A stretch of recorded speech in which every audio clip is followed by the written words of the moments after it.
காலையில் வேலை ஆர்ப்பாட்டம் என்னென்ன பெரிய ஆர்ப்பாட்டம் காலையில்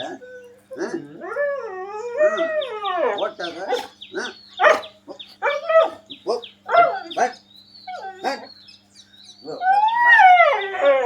வலுச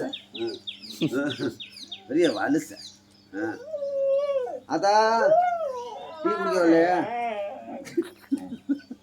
என்னடா இன்னும் சவுண்டு குறையிலடா உனக்கு டீ இல்லை போ உனக்கு ஒன்றும் வாங்கிக்கல போ